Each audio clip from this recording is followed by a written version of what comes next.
So Daniel, are you on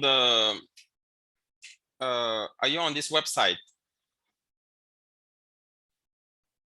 Are you there? Yeah. Okay, cool. So I would like to welcome you to the MIT App Inventor. So the MIT App Inventor, basically it's a development tool for developing applications in Android. So just as the previous we did with Scratch, it was also developed by the same team. Okay, so the same team that developed Scratch Junior, and Scratch Web also developed the MIT App Inventor. So this is a much more advanced stage. Okay, so although there are some few similarities to Scratch, such as we'll still be using the block codes.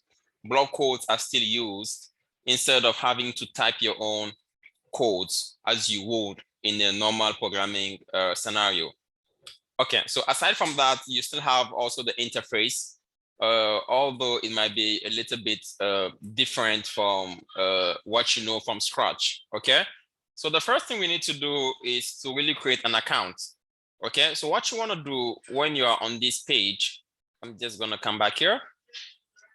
Okay, so what you want to do, you want to click the create app here.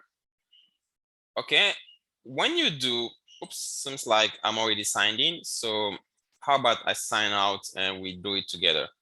So let me just try to sign out. Because I'm using my my Gmail account, I think it doesn't really matter. So how about you tell me what you have there?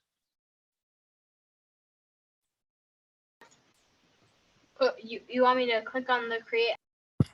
Yeah, so click on the create apps and tell me what you have there. It should take you to a login screen if it's your first time.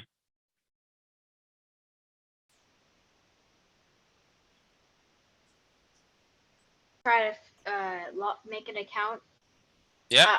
I clicked on it already, and I like chose an email or something. Yeah. So choose whichever you. Yep. Choose whichever you are comfortable with. That's fine. Okay. And let me know how it goes. Okay, I got it. Are you signed in? Once you are signed in, you should have something similar to this. Okay. So I have a couple of projects which you might not have, but yeah, I'm going to go back to the project. Yeah. So are you there? Yeah. So do you have something similar to this screen here? Yep. So basically, this is the home page. Okay. So once you have an account, this is the home page, which basically displays the list of projects which you already have ongoing. Okay, so that's if you do have. So if it's a new account, of course, it's going to come back with an empty list. Okay, so I first would like to introduce you to this view here. Okay, it's kind of important that you know what's happening here. So looking at the top here, the top menu, starting from the right, you kind of see your Gmail here. Okay, which when you click has a drop down of a sign out. Okay, you can change the languages, and you can change from one language to another. It's all in here. Report an issue guide. By the way, if you delete an application, so for example, if I decide to click on one here and move it to the trash, okay, I can actually go back to the trash here and I can still find it here, okay, and I can restore them. Okay, it's basically a bit like Windows. If you don't delete things permanently from your trash after 30 days, after a certain grace period, it actually removes them automatically. Is that okay? So we have the settings here, we have the builds, which we'll later discuss, the connect, the project. So for now, I need you to click on the start new project, which will actually create a new, it will ask you to basically give a project name, okay? So we're gonna name it Hello World. Is that okay? So by the way, when I type Hello World and I left a space in between, and it tells me that by convention, project names cannot contain spaces, okay? So if I decide to go along with the space, it will actually save my project as hello_world. Okay, so I need you to get used to these conventions as you're working. Okay, as a programmer or when working with any programming languages, space is not considered as an alternative. Okay, so it's saying that hello world already exists. So okay, fine. So let me just put maybe 1 here, because each project has got to be a unique name. So I'm gonna save, so you can see that it automatically saves it as helloworld.com. You can see it here as I've just highlighted here at the top left hand side corner. Okay, so you should have this view. Okay, so we call this in programming an IDE. It also stands for Integrated Development Environment. An IDE is nothing more than the drag and pull. Okay, so it's basically the screen that has been created to facilitate, okay, to facilitate the coding of an application by using several plugins and tools and so on. All right, so if you remember from Scratch, on Scratch, the cat will be on the left side, right? I mean, on the right side, right? And you would have a middle screen. And on the far left side, we will have the block of code. Is that right? Yep. Yep. So in this case of the app development, it's kind of the same, okay? Just that we don't have the cat anymore. So instead of the cat, what we do have are the components and the properties. In the middle, you've got the viewer, which basically is kind of obvious. This is the phone, right? And on the left side, you have the palette. Okay, so let's look at the palette together. Let's start with the palette. I hope that you are following as we are going along. Good. So the palette basically holds those tools.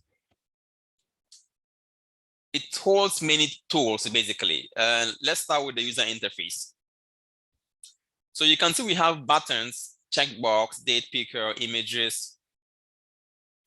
We have a notifier, which basically it's a non-visual interface component. Okay, it's a component, but it just doesn't have a user interface. So what I mean by that is you have this component right here.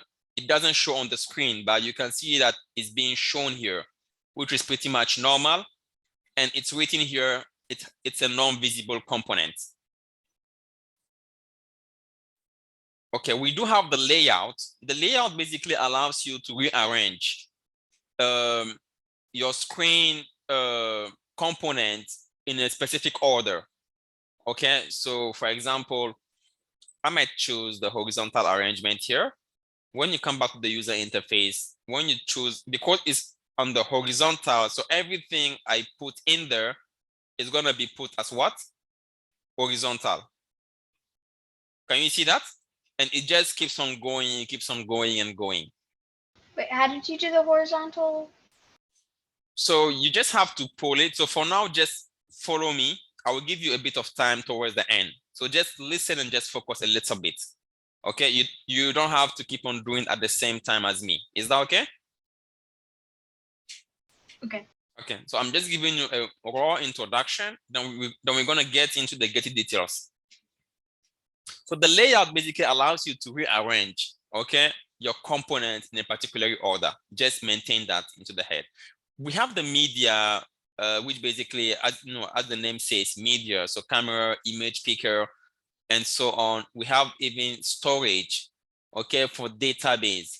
So we have TinyDB, which is local to your phone. We have TinyWeb, which is shared by everyone.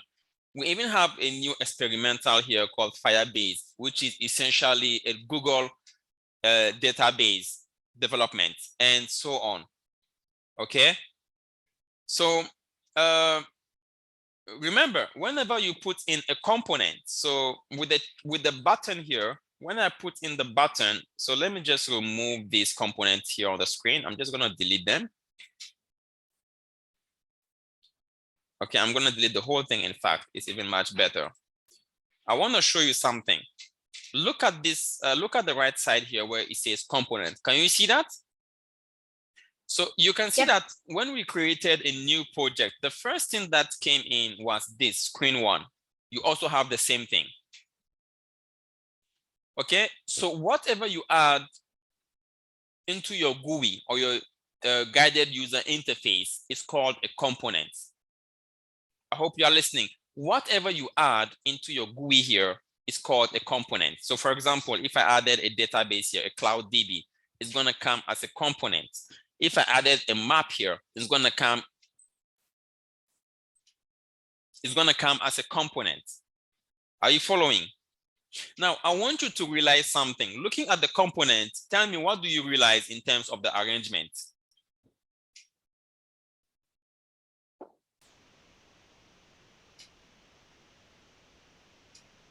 That they're not on any other screens? No. What else? So look carefully. Look carefully at the arrangement of screen one and this component. What does it tell you?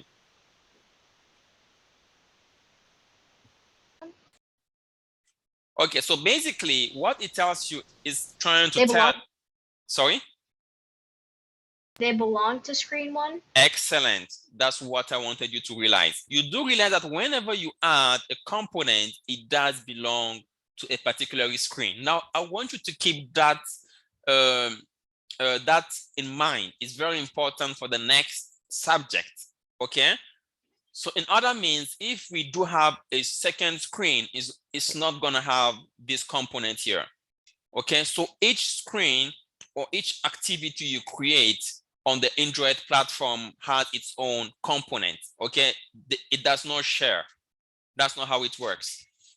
Now, when you click on a particular component, looking at the properties still at the far right hand side, you do realize there is, there are some changes, right? So tell me, what can you tell me about properties of a component? What are these properties? Why do they keep on changing? Because they are different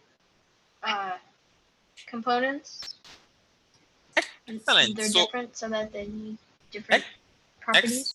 Excellent. So just as you are different from your junior brother, I'm not sure if you have a junior brother or an elder brother, but let's make it simple. Just as you are different to your father, okay? Is that okay? In size, in height, in hair, in color, in eyes color, in the way you talk, we call those properties in programming languages, okay? Or if you want, they might be called sometimes attributes. Is that okay? So each of these components here have their own attributes. Sometimes it might be similar, sometimes it might be very, very different. Okay, so the navigation has its own properties. Okay, the screen has its own properties or its own attributes. Excellent. Now I'm just gonna delete all these components and we're gonna try to create something small together. Is that okay? So we're gonna make it together. So you're gonna do it on your phone as I'm going along. So I want you to click the layout. Once you do click the layout, I want you to pull and drag the vertical arrangement onto your screen. Once you do that, I want you to come back on the component side and click the screen component. Looking at the properties of that component, I want you to look for align horizontal and bring it center. Then I want you to click align vertical and bring it center as well.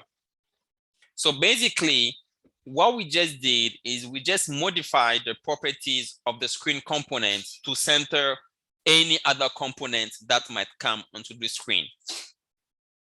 Is that okay? Or do you have any questions? No, I've got it. Excellent. Then I want you to click the user interface and I want you to drag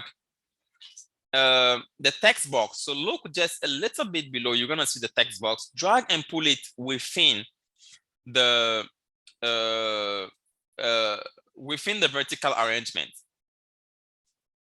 Once you do, drag and pull the button and put it again within the vertical arrangement. Now you're gonna realize this blue line that basically helps you in pointing out where that component is gonna be located once you let go of, of your mouse. So you can see that if I should leave it here, it shows that it's gonna be at the top. Okay, I don't want it at the top. I'd rather have it here below the text box. It makes more sense. Okay, once you do that, I want you to click back at the vertical component. I want you to look for the properties that says width.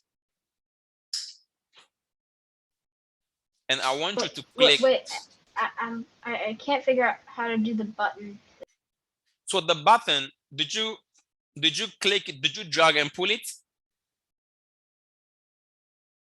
I accidentally put two text boxes. So if you want to, so to delete a component, you want to click that component on, on the component panel here. Once you click that component, look down, scroll down and click delete. And click delete. It's gonna remove it for you. And you can restart over. Excellent. Can I continue? Let me know once you have the same thing as my screen here. I got it. Excellent. So I want you to click the vertical arrangement and look at its properties that says width. Okay. So I want to try to fill. So I'm going to look for, instead of automatic, so automatic basically tells the width to basically adjust to whatever it's contained within it. So it's basically like a rubber. So it's a bit like putting something inside a rubber band or a plastic, but a rubber, whatever you put within the rubber and you let go of the rubber, once you stretch it and you leave it, it basically adjusts to the shape of that element. Is that okay? So that's what automatic does. So I don't want it to be automatic. I don't want my vertical arrangement here to adjust to the width of the text box or the button or whatever it's contained. I want it to fill the parent. Okay? So you should have something like that. Wait, what did you do? Oh, fill parent. Yeah, so I chose fill parent for width. So you can see that everything now. That didn't do anything for me.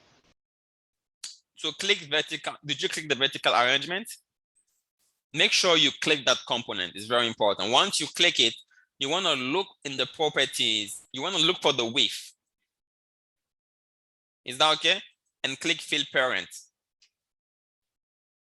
So you should have something like this, like what I have on my screen.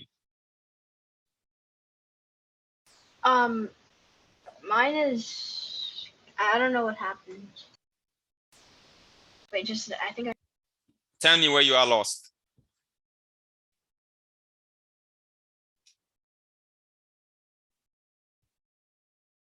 Okay, I got it. You got it? Do you have the same thing as mine? Yep. Excellent. So let's click the button. When you click the button, make sure you click the button. So always make sure you select that component.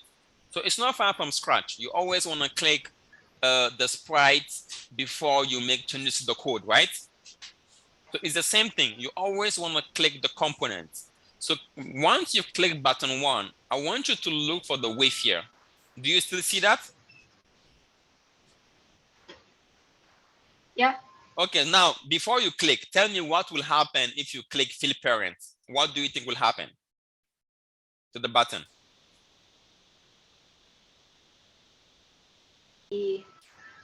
The vertical arrangement? No. So remember, when we clicked vertical arrangement, don't cheat now, don't cheat.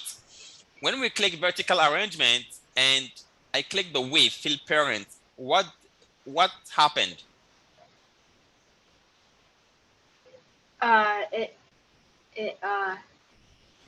Basically, it became bigger to accommodate the size of my screen. That's what really happens when you click fill parent. That's what fill parent mean. Who's the parent here? Tell me, who's the parent? The vertical arrangement No, the vertical arrangement here is not the parent. It's a child of the parent. So who's the parent? of the button. No. Wait, what? I don't know what. So when I click vertical arrangement, you're talking about. listen, when I click vertical arrangement, right? What do you want? What are you clicking that says fill parent? No, so I click vertical arrangement, right? Yep. Are you following? Yes. And in the properties, I'm clicking the width. Are you following? Yeah. And I selected fill parent instead of automatic, right? Yeah. So when I click the fill parent, automatically, this is the vertical arrangement here. It became bigger. It became as wide as the screen. Is that right? Yeah. And my question, why is that so? It was trying to be. It was trying to fill up as much space as possible. Yes. So when it says fill parent here, who is the parent? That's my question. Who is the parent here? The screen. The screen is the parent. So if, for example, you can see that here the font size, it shows you the font size here. So if I chose monitor size, look at what it does. Is that okay now? Yep. Good. So I'm going to still choose font size. So I'm going to choose button now. So when I choose button and I do the same thing, fill parent, what will happen to the button? It will get as big as the vertical arrangement. Excellent. I love that, Daniel. You understand perfectly. So it's going to try to fill the container, okay? So in this case, the container is vertical arrangement. It's not the screen anymore, right? Because the button and the text box have been, have been put within the vertical arrangement. Am I right? And the vertical arrangement is a child of the screen. Is that okay? Yeah. Excellent. So once we do so, now then comes the most important part of the application, okay, which basically is the brain of what's happening, which is the block.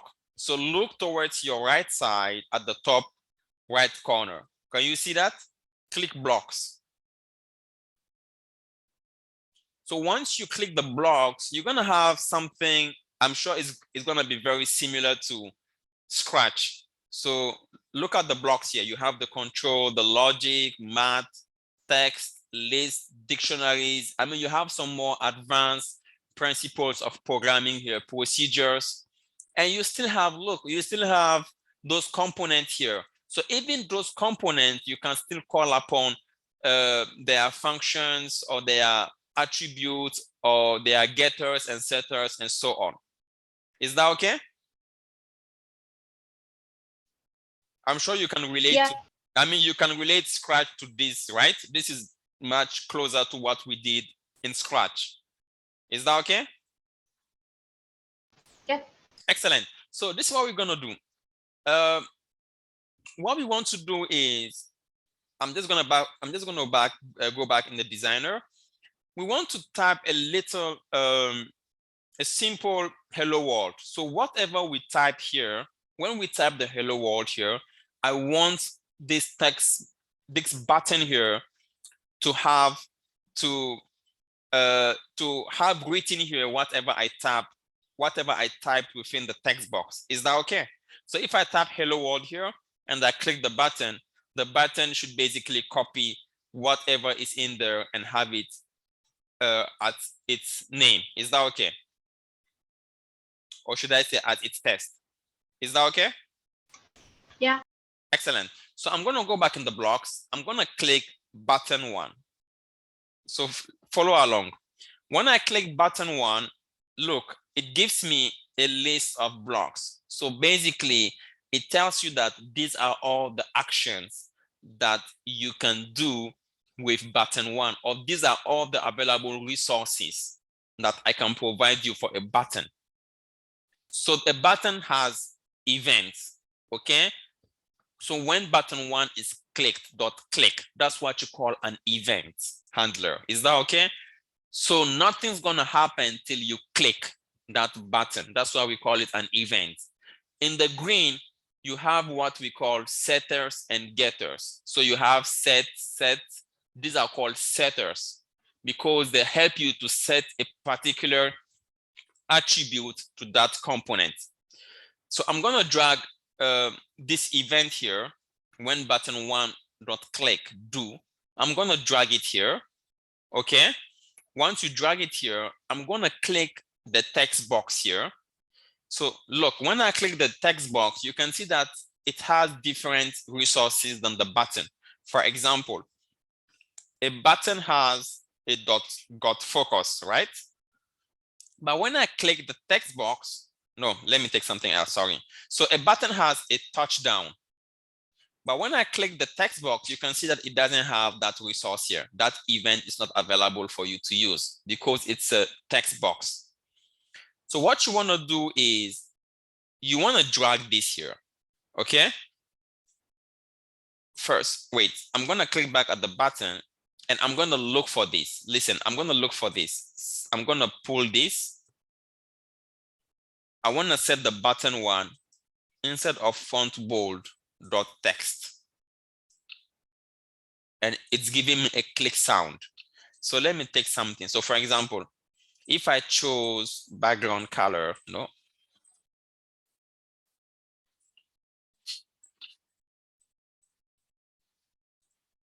I wanted to show you something, maybe not with this event handler.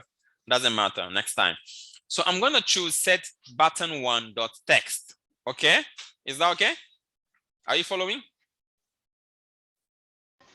Just a second. I need to just.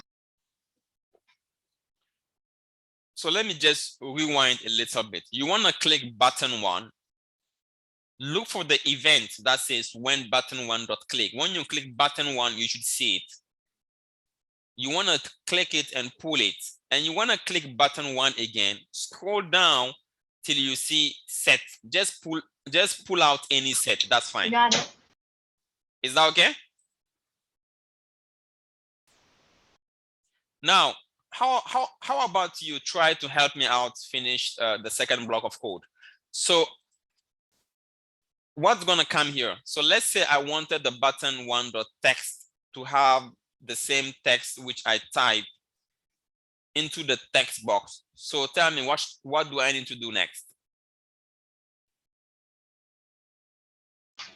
Go to text. Okay. What do I do? Go to set text box. Are you sure you want to set? Are you sure you are looking for a setter or a getter? Which one are you looking for? This is a setter. I don't know. So no, you know. Don't say you don't know. Never say you don't know, Daniel. At least get me somewhere close. You are already on the right path. So this is a setter and getter. A setter allows you to set, okay, to basically to configure a particular component. A getter allows you to get that information. So which one do you think we need here? A set? No, a getter. So this is a getter. Maybe you want to pull this and plug it here. Is that okay? And just click text. Is that okay? This is all we needed. Now, the next thing I want you to do is, are you using an Android phone or are you using Can you go back? I'm a little confused. Yeah, I'm back there. So you want to click the text box here and just scroll down to those setters and getters and just pull out this one here. Anyone you pull is fine. And you want to click here the enable. So you can see this little arrow here. The little arrow basically allows you to choose lots of the text box attributes here. Is that okay? So choose text and just plug it in. Let me know once you are there. But why can I share my screen? A second, I will give you some time. I just I'm need to finish. Do you have the same thing which I have here? Yeah, but why can't you just go and use a set text box to text and then use one like the text? Okay, so what you're asking is why can't I click set box and click and do something like that, right? Yeah. And do what? Instead of the set, yeah, like that. Why can't you just do that? Do what? You want me to do something like that? Yeah, and then change enable to text. Okay. And what next? And then go to the text thing in the built-in, the blocks. In the button, right? No, in the blocks. In the blocks? Yes. This one here? Yeah, that one. Right, and then you go up and then you get the first one. This one? And then you put it on and you just say So, you just say hello world. Okay, so first of all, the logic, I kind of get what you're trying to say, but the logic is wrong. Okay, so this program you're trying to do will be kind of pointless because what you're doing here is when button 1 is clicked. So what will happen is whatever is typed here, when I click this button, okay, it's gonna have a predefined config, it's gonna have a predefined text that I would have put in here, maybe hello world. Is that okay? So this is what you call a string. So this is already predefined here. Are you following? So when I click the button here, automatically it will have hello world, which is not what I'm looking for. What I'm looking for is whatever I tap here, whatever I type here, this text here will change to have the same text as whatever I typed here. Is that okay? Oh, I thought that you just wanted to click the button and then say hello. No, that's not what I was looking for. So what you want to do is I'm just going to remove these 2 blocks and just take it back here. Do you have the same as mine? I need to catch up because I got rid of it. Yeah, I will give you a bit of time.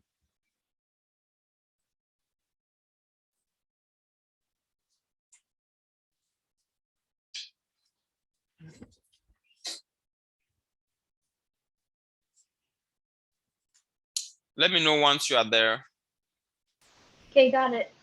You got it? Yep. Okay, so once you do that, what I'm going to do next is I'm going to go to the designer view, okay? So are you using an iPhone or are you using an Android phone? For what? Do you have an iPhone currently with you or an Android?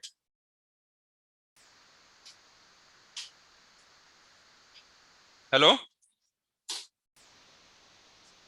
I have an Android, but it's not next to me right now. Wow. Well, okay, doesn't really matter. I wanted to show you something, but you will need a phone. So I would use my phone to show it to you. So this is what I'm gonna do. Give me a second. So it's gonna be kind of quick. I'm quickly gonna transfer the meeting on my phone and share my screen here on the phone. So just bear with me a couple of seconds quickly.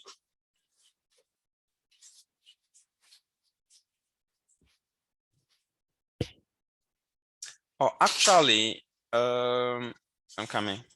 I'm gonna take part into the meeting.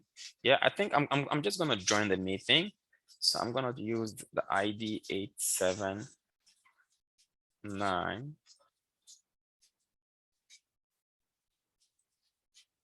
Right. So I think I already have it. I wanna join.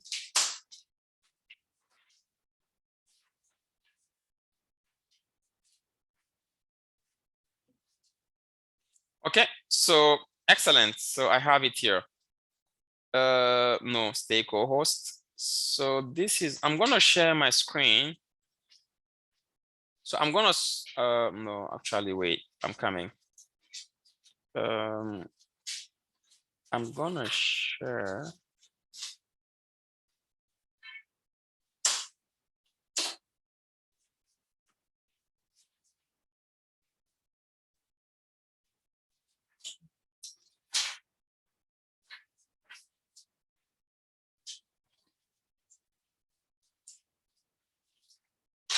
So I'm gonna stop sharing my screen here.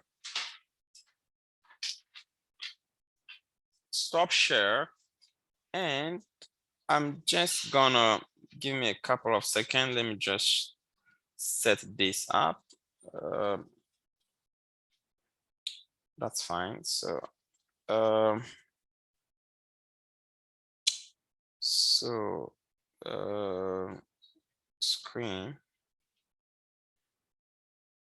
All right, can you see my screen? Is that okay? Yep. So this is what you call so this is a tool. It's an app that has been developed by the app inventor. So what it does is I'm actually gonna click. So for now, I'm just gonna do it quickly. So I'm gonna click scan QR code. Okay. And I'm gonna come back here. Okay, I'm gonna come back to my can you see that? I can see. Yeah. I can see your computer on your phone. Exactly. So it's a bit blur, right? That's fine. So I'm gonna click connect and I'm gonna click AI companion. Look at what's gonna happen now. Give me a second. Let me just come closer. That's fine. So basically, this app will allow the app that you build on the MIT Inventor and upload it onto your phone. Can you see my phone now? Can you see that? Yeah. That's kind of cool, right? So the app we just built, we can actually see it and even test it. So look, I'm gonna type hello world.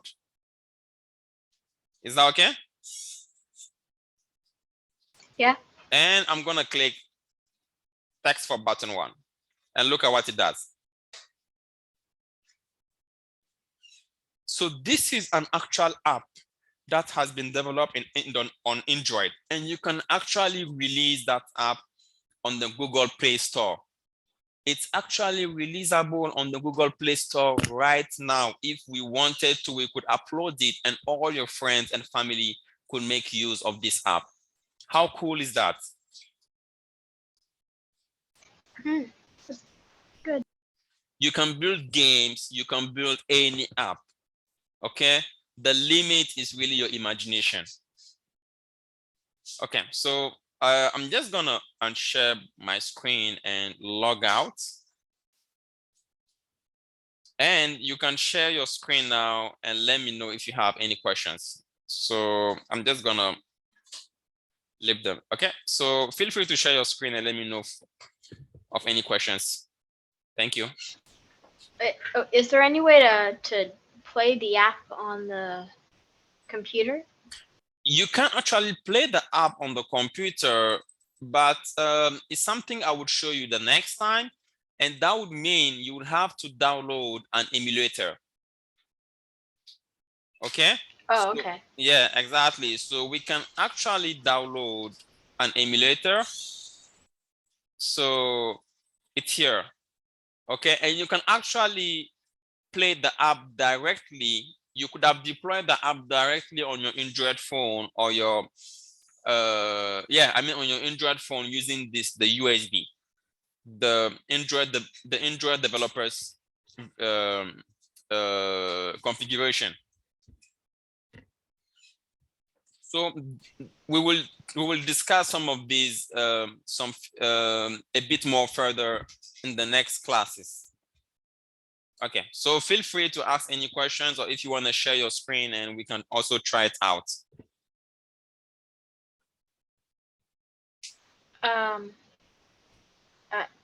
I think I've done exactly the same thing as you have. So. Okay. So any questions, Daniel? Anything you want to share? So let me share my screen here. And let me know if you have any more questions. So don't rush. I don't want you to ask any more than I've given you today, but feel free to ask any question. I think I got the. I think I understand how to. About the app today. Okay. Can I show you some of my Scratch projects? Sure, you can. Let me unshare my screen. Go ahead. Okay. Oh, you've it says that the host disabled screen sharing. Come on, try again. Try one more time. Is that okay now? Okay, now it's working. Okay, yeah. Excellent. So show me what you have. This isn't it. It just, I don't know. It just immediately goes to that anyway. Okay. I have this one project that that someone else liked it. It's this one. I made this at a Scratch camp. Okay. And the goal is to get rid of break all the bricks. Okay. It's a brick breaker. I love that. And the max score is 8,400 points, I think. Okay. And what it does is it divides that 8,400, the total score, by the number of shots that you took. Okay. And then it can calculate your score. And the goal is just to get the highest score. I see what you mean. Very, very interesting and very beautiful. Did you share it out there? Yeah, I have. It's one of my most well the thing is it got liked by another scratcher. Okay. I've never had that happen before, so that was cool. So that's cool. And, I like that. Yeah. Another thing that I spent a lot of time on was this. Is another game that I spent a lot of time on. Soccer shooter. Yeah. So what you do is, I think, do you use the space to shoot? Yeah. Yeah. So what you can do is you have the arrow and you click the space to shoot, and it'll move in a random direction, and you have to get at least 5 goals out of 10 to win. And if you lose, well then. Try. Okay. Try clicking space. Yeah. How about you will make it move a bit faster? I think it's moving a bit. I think the ball is a bit faster than the goalkeeper. Well, it kind of moves randomly. But I'm getting super lucky right now. So I don't know. you remember there was a game I worked on. So let me show you. You can kind of unshare your screen. Unshare your screen. Let me show you one of the Scratch things I worked on. So this is what I did on this Scratch project right here on this game. So I'm just gonna come back here in my project. I'm gonna look for falling apples. So this is kind of interesting because when I was developing the game, it kind of came to my head because the game is kind of simple. Okay, so let me just play it. So the apples fall and you've got to eat the apples, and if you get the rock, then the game stops. Okay, so this is like a bug here. It's not yet finished, but so the thing is, if the rocks would fall on a constant speed, then it will be kind of easy to play the game. So to make it a little bit more challenging, I had to create a random number which gets generated for the speed. Okay, so to do that, when you come to rocks here, this is it here. So I created a variable and set the speed here. Okay, so I mean you can already understand the code from here. So how about you try something out for the goalkeeper? Mine doesn't have a speed, but it uses one of those glides number of seconds to a position, and the thing is that sometimes it chooses a number that's super close, so it goes slow, and then sometimes it chooses a number farther away, so it goes faster. Okay, I see what you mean. So Okay. So anyway, it's great. It's great that you're out there creating already games. Okay. I know few people that can actually go this far and be creating games and coding the way you are coding. Okay, so that's the reason why I decided to take you guys to a more advanced class and teach you about MIT App Inventor, of which I haven't asked you. What do you think of MIT? Do you think it's something you would like to learn, or I don't know, or would you prefer Scratch? I kind of prefer Scratch. You kind of prefer Scratch instead of the MIT App Inventor. Well, I don't know. I guess it's just kind of the familiarity I of think it. thank you, because the concept of Scratch is kind of good for a beginning, but as you go further, I mean, so developing in when you develop in Scratch, it's not. I mean, at the end of the day, to play any game in Scratch, you will either have to install, uh, you will either have to log in into a web portal, or you would either have to maybe play it on your game. Okay, so going as far as Android development is really much more advanced. Okay, as far as programming is concerned, we are, I mean, we are going to be tackling much more complex topics in coding. Okay, maybe for Yeah. now you might see that it's not that into you because you still have not deployed any Android app. But I'm sure the next time you deployed your first Android app, which is usable on your phone and on the Google Play Store, it will really be kind of exciting for you. Yeah. So thank you. Daniel, do you have any more questions before we go? Well, I was wondering whether I could show you just one more Scratch project that I've been Please working on. feel free. So let me unshare my screen. That's fine. Go ahead. I haven't finished this one yet, but I'm pretty close to finishing it. Okay. Let me see. It isn't this. I'm working on it, but my motivation kind of it's pretty hard to come. Okay. So settlers of Kitten. Okay. Have you ever played Catan before? Never. It's like a board game where you earn resources and then you can build houses, and the more victory points that you have, which come from houses and cities, then if you get to 10 points, then you win. And so you Ne have to get to 10 points first by gathering your resources. I kind And of get the so concept, although I never played so it. Yeah. right now I've added what you can do is right now I haven't finished it, so I still have I can just push spacebar and now I have everything. Okay. But you can build houses and you can put them down in on vertices. Okay. And what I've added is that every single time in your turn, the dice appears and it says a number, and then you can look around and see if there's any if your number's on any of your houses, and you can do is you can push the up or down button Okay. on a resource and it'll adjust. And making houses and stuff actually costs resources. Okay. And there's 2 players, so I have to have 2 separate variables for that. And see, it gets rid of your resources, and it keeps the resources separate for player 1, player 2. See, I still have all these resources for the 5 again. Wow. And Da you can build roads, stuff. Oh, let's Daniel, see. I can't stress out or tell you how amazed I am that you're able to come up with such a game, such ideas. Believe me, I don't think I would really come up with such ideas, or I would really. I mean, I'm not okay. So I know the basic of Scratch, etc. But I mean, coming up with such a program might take me at least close to a week or so on.